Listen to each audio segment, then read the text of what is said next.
નમસ્કાર કલમ યુદ્ધ સમાચારની સાથે હું છું આપની સાથે પાયલ બામભણિયા। તો જોઈએ આજના મહત્વના સમાચારમાં। સુરત રેલવે સ્ટેશન વિસ્તારમાં વિરોધ પ્રદર્શન। બાંગ્લાદેશમાં હિન્દુઓ પર થયેલા અત્યાચારને લઈ વિરોધ। બાંગ્લાદેશનું નિર્માણ દેશના હિન્દુઓના કરનાર રૂપિયાથી થયું અને એ જ બાંગ્લાદેશોમાં હિન્દુઓ પર અત્યાચાર, સાધુ સંતો પર અત્યાચાર નહીં સહી લેવામાં આવે। તાત્કાલિક સાધુ સંતોને જેલ મુક્ત કરે તેવી માંગ। મોટી સંખ્યામાં લોકો વિરોધમાં જોડાયા। कलम युद्ध समाचार सूरत।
હું હિતેશ કુમાર જૈન, વિશ્વ હિન્દુ પરિષદ દક્ષિણ ગુજરાત પ્રાંત સેવા પ્રમુખ દાયિત્વ છું।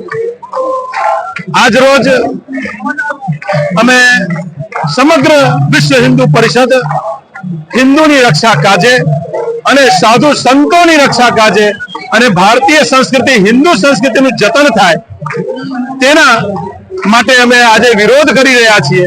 કારણ આજે ધીરે ધીરે પરિસ્થિતિ ખરાબ થતી ગઈ છે।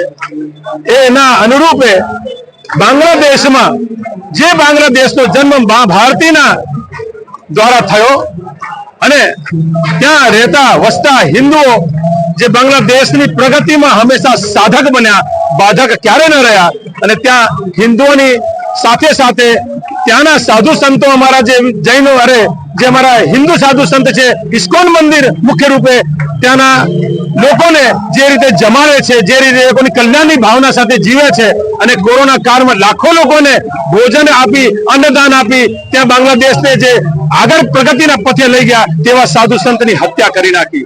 વિશેષ રૂપથી વર્તમાનમાં પણ ત્યાંની જયારે સરકાર બદલાઈ ત્યાં ઇસ્લામિક જે કટ્ટરપંથીઓ છે એવમ એની સાથે સાથે ત્યાંના જે ડાવેરીઓ છે તેઓ લોકો પણ મળીને આજે અમારા આદરણીય પૂજનીય એવા ચિન્મય કૃષ્ણદાસજીને જે ઇસ્કોન મંદિરના અમારા સાધુ છે એમને પણ ગેર કાનૂની રૂપે, અમાનવીય રીતે, અલોકતાંત્રિક રૂપે એમને ગિરફ્તાર કર્યા છે। એ ગિરફ્તાર માટે અમે માંગ કરીએ છીએ કે તેઓને તાત્કાલિક મુક્ત કરે અને હિન્દુ સમાજની રક્ષા કરે, એ જ અમારી માંગ છે। તેના રૂપે સુરતમાં અમે આજે ધરનાનો કાર્યક્રમ રાખ્યો છે। આગળ પણ વિરોધ થતો રહેશે।